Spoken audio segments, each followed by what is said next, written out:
In front of me, I have the most beautiful, intricate wooden sculpture that I just can't imagine the hours and the work that goes into this. Now, this is the work of Joey Richardson, and she's got her latest exhibition. Well, I say latest, I think it's the first exhibition that she's had of all of her work, which is going to be on at the Sam Score Gallery in Lincoln. It's on now until the 15th of September, and with her as well is the gentleman who's curated this exhibition and been helping to look after things. We've got Darren Neave with us as well. Thank you both for coming in today. Lovely to see you. So, Joey, just tell us about the work that you do, because Woodturner sculptor. Does that sum you up quite nicely, do you think? I think so, yes. I started off as a woodturner after I had a car accident 30 years ago and went to a night school for some therapy to make a bookcase and a stool, and fell in love with the turning. So when my son was born 30 years ago, Mum said, I'll have him one afternoon a week and you go do something. And she was disappointed I went to a wood turning class. And then I've been very fortunate because I've expanded with my wood turning. I got a bursary from the Worshipful Company of Turners, which let me go to America to train with a guy called Bin Foe, who was probably at that time the best wood turner in the world, which then led me to the Queen Elizabeth Scholarship Trust, where they gave me a scholarship to cast some of my wooden forms in glass and bronze, which then led me to the University of Lincoln, where I've just completed an MA in Fine Art, which is where I met Darren. And did you find this was kind of an unexpected passion and ability that you had? I mean, you mentioned your accident there. Prior to that, had it been something you'd have even looked at or thought about doing? I was always interested. I grew up in Twigmore Woods near Scunthorpe, and it's the most beautiful place in the world. And I was always passionate about the trees, and I was always making little things out of wood, jumps from a pony and boxes for the chickens and things. And when I had my car accident and I was laid up in hospital, I wrote a bucket list, and the top of the list was to go to a night school and make things out of wood. Amazing. So. And then you've just found it's something that you've really been able to turn your hand to. Now, Darren, tell us, you two met at university? We did, yeah. We both graduated last year from the MA course at Lincoln University, and we kind of hit it off as kind of mature students, wanting to really go off the end of the course with a bang and do something. And we did a project called the Lincoln Print Fair, which was in January, and Joey assisted me with that. And as a kind of a thank you, we've got involved in another project. So I've curated Joey's show. So she has all these pieces, and they need a bit of drama and a bit of theatre. So we've converted the Sam Score Gallery into a kind of a bit of a wooden labyrinth. Unfortunately, she's got a very good husband who's helped us make these panels. So we want people to come and see what we've done and what we've achieved at the gallery, because it is different. And both of us went to Venice in June, had a look at some art there because they have a Biennale every 2 years, and we are big art lovers. And I thought we could put your work in a space like this. I mean, that would be another bucket list to have work at featured there. But it's been brilliant. Joey's really great to work with. She's really fun. The pieces in the show, there's a lot of humour as well, and there's lots of storytelling. And even the piece that we have in front of us, it's from the Sandringham estate, and it's got all of these kind of little intricate nuances that you have to come and see and experience and see how creative and how talented she really is. We are going to take some pictures and put some things up on our social media page, and Jerry, you'll no doubt have social media pages where you're sharing all your work as well. But when I think of wood turning, I think, like you were saying, making stools or making handles or things like that. I don't think of these amazingly intricate pieces. Explain a little bit about the work that's gone into this piece we've got in the studio, because it isn't just a piece of wood. There are colours that are worked in there as well, and such fine detail. So I start off with a tree, and this piece happens to be from the Queen's Estate at Sandringham, which I was fortunate to get because I'm a Quest Scholar, which is the charitable arm of the Royal Warrant Holders. Most of my wood comes from my childhood home estate of Scorby, and they the sycamore that I use, it's a wild tree, it grows everywhere, and it's chopped down for firewood, and it's mainly used for firewood, so I actually feel I'm saving its life. So I get the tree and I turn it really thin into a bowl shape, and then I cut it up using a little saw, and I carve all the edges down. I do a lot of fretwork in it, and to do that I use a high-speed dentist drill which runs on compressed air. So it's very much like a Dremel, but it's air compressed and it runs 10 times as fast, up to 400,000 RPM, so I can do all the pierced work and the fretwork. I have a pyrography machine for doing some of the texturing, and I have an airbrush where I add all the colour to it using the airbrush. And are those skills that have just developed? You kind of, because you're starting with the wood turning, and then that you've kind of added those skills as you've gone along. Yes, those skills have all come extra, so you've got a lot of things to learn and put them all together. Mainly, a lot of it was because I had a bad back and I couldn't keep standing at the lathe too long, so I had to then find how I could enhance my work.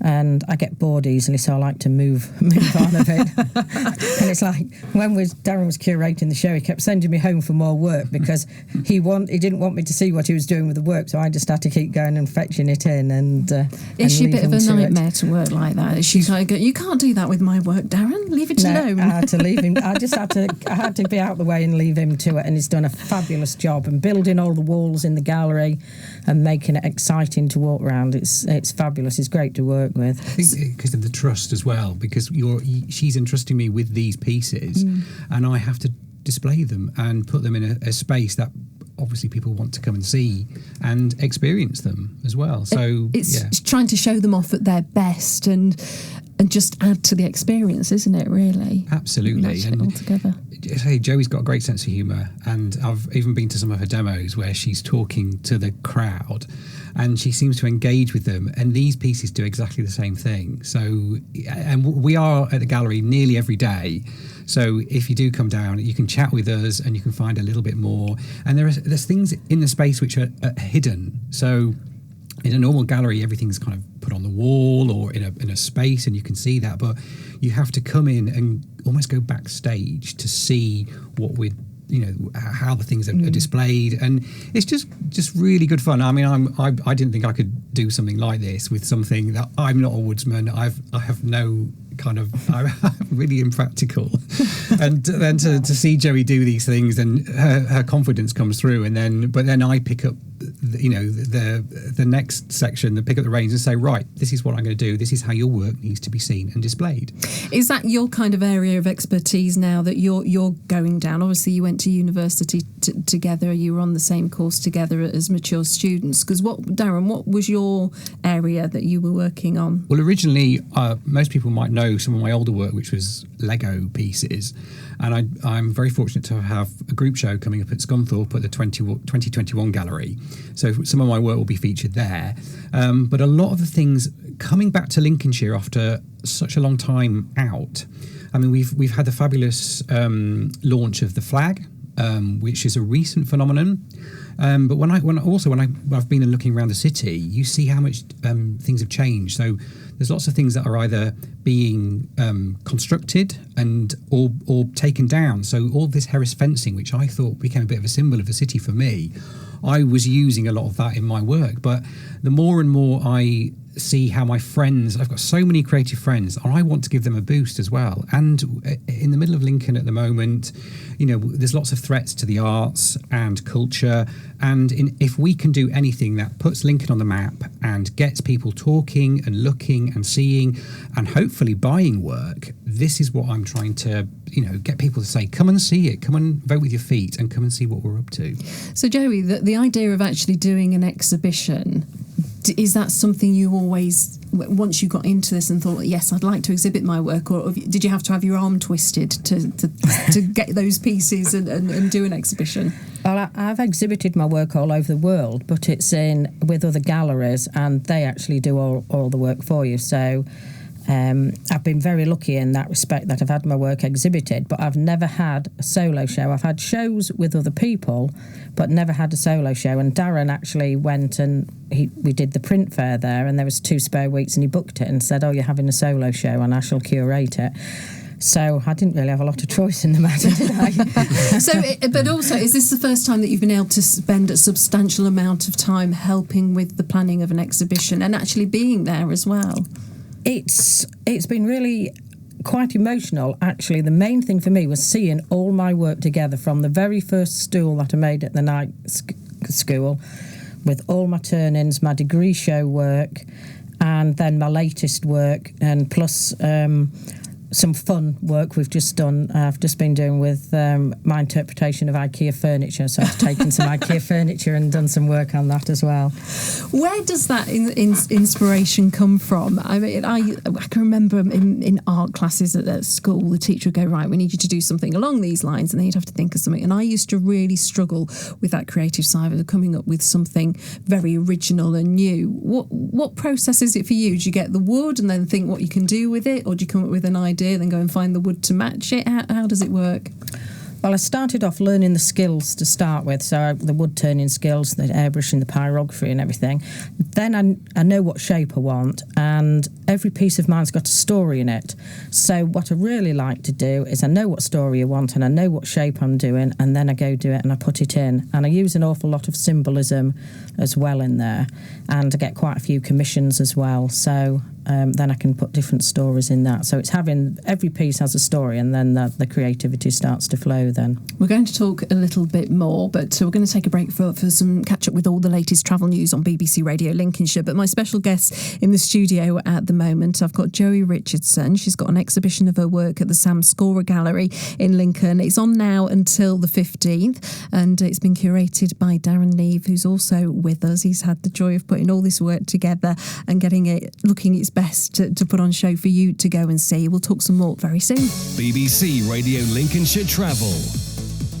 My guests in the studio this afternoon, I've got Joey Richardson and Darren Neave. Now, Joey has got an exhibition on at the Sam Scorer Gallery in Lincoln at the moment, and it's been curated by Darren. They went to university together, and you've kind of got on okay, and you're working together now, which is all very lovely. Now, you've just prompted a message come in from Michael in Woodall Spa. He says, in 1992, he says, no, hang on a minute. He says, I was about to start an open university degree course in computing and maths and IT, and it was going to take about 7 years to see it through to master's level. Not bad considering it's been over 40 years since I last sat down with a textbook. So somebody else thinking about mature student routes as well, which is something that you both did. So Joey, your exhibition, It Is On, what was it like for you the first time you walked into the Sam Scorer Gallery and all your work was there?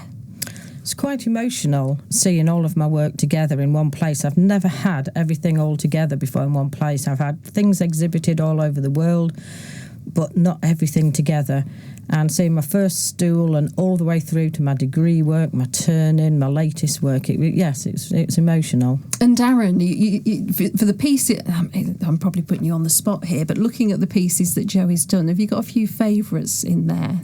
I quite like it when she does something a bit more simple, because these are very elaborate, and she's also got in the show some very simple bowls which because they're carved and they've kind of like lattice work as well. And when you see something, when the kind of naturalness of the wood comes through, and then there's just a little bird or a butterfly, that somehow appeals to me more, because I don't know where to start looking at some of these things. And they're exhibited on mirrors so you can see the reflections.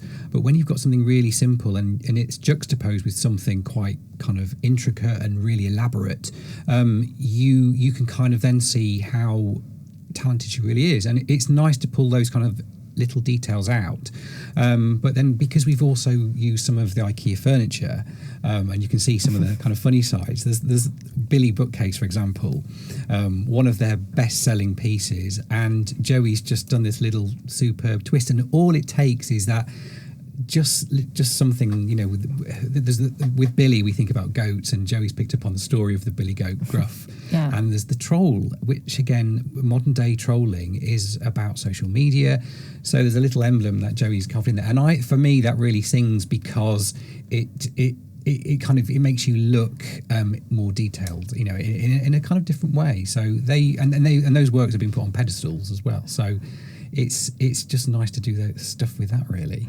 And During your travels and during the exhibitions that you've had in other parts of the world, you've met some very interesting people, and somebody who's become a very good friend is a member of the Fabergé family. Tell us about that.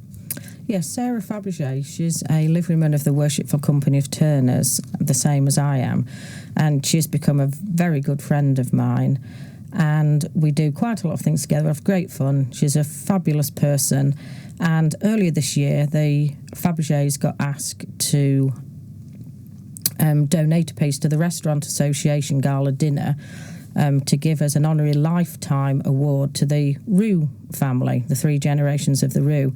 And Sarah asked me to make the piece for them. So I turned a wooden egg, and then I really researched into the Roux family, Albert, Michelle and Emily, the granddaughter. And I picked all the things out for them, and I put in there the cockerel. I put all inside the egg was a spoon with some egg yolk on it. The favourite recipes, the emblem of France. There's a lot of symbolism inside that egg. And then Sarah got me 3 little gems, which I put on a tree in there, representing each of the generations of the Roux family. Do you know, just thinking back to that, you know, the fact you had a car accident, then you had to take some time out and you decided to do something you'd always wanted to do. It's opened so many doors for you, hasn't it? It's been amazing, really, and travel and meeting new people and just going down a route that you maybe wouldn't have gone down.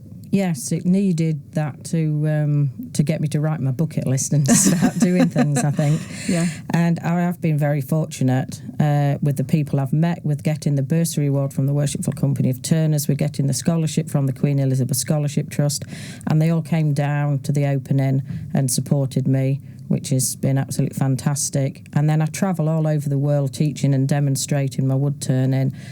Australia, New Zealand, America, Israel, Belgium. So I'm fortunate with what I do. Brilliant. It's finding that thing that you have a go at, you find you can do it, and then the passion starts to build for it, and it's not like a proper job, is it? I bet either. No, and people don't think I'm working sometimes, and I work all day and all night. But it's really good working with Darren, because he's actually been out to my studio and he's used the tools and he's been to my demonstrations, seen how I do it, and then he's been around the house picking the pieces he wants. So it's not just a matter of bring the piece and I'll do it. He's done a lot of research into it and how he's going to curate it. And yeah, we've had trips to London and Venice Biennale and IKEA. Paid off. The hard work has really paid off, because you see how hard Joey works, but you just need that extra little bit of something else to even you would never think about doing an exhibition, and now you've done it, you're hungry for more. But you just don't know who you're going to meet when you like with Sarah and people from London coming up as well. You never know who you're going to meet when you have these conversations, and that's really exciting. Fortunately you two met at university, and now you've got Darren sort of going, come on, let's do this then, and like you say, and helping you organise it while you carry on and do your work, and you did your wood turning as well. So the exhibition, it's on until the 15th of September, Sam Scorer Gallery on Drury Lane in Lincoln. What for the rest of the year then? We're into September. Have you got plans, or is it carry on doing some more wood turning and producing some more pieces? Yeah, I've got a few demonstrations planned, and then next year I'm going to Australia doing a collaboration event, and we've also got Wizardry in Wood in London, which is the Worshipful Company of Turners. And it's every 4 years event, which is a big wood event at Carpenter's Hall, which is a fabulous event. And also Quest, who gave me the scholarship. It's a charitable arm of the Royal Warrant Holders Association, and Quest is going to be 30 next year, so I'll be doing quite a lot of things with them, promoting Quest as well. And right in thinking, Darren, as well, that you were both involved with the Lincoln Print Fair, yes. Is that right? And that's going on again next year, yeah? Yeah, we, when we were kind of in the kind of throes of finishing off the exhibition for our MA graduation, final show, we just decided to have this kind of, you have a conversation when you've had a glass of wine, and we wanted to do something and said, come on, let's just do something for Lincoln. And the gallery had more visitors for this show than they've ever had, and it seems like we're under pressure, which is good pressure, to do it again. So we will be doing it again, and how that will shape up, we really don't know, but it's nice that people want to get involved. The students are involved. We're inspiring the next generation of creative people in the city as well as the county. So just watch this space. Brilliant. Well, thank you both for coming in. I know you need to get back to the gallery now. They've put a note on the door saying we're on the radio at the moment, so do tune in. But Joey and Darren, thank you so much for coming in. Do pop in to the Sam Score Gallery in Lincoln. The exhibition is on till the 15th. Please go and see it. The work is super. It is absolutely brilliant. It's BBC Radio Lincolnshire. It's just gone 2:30.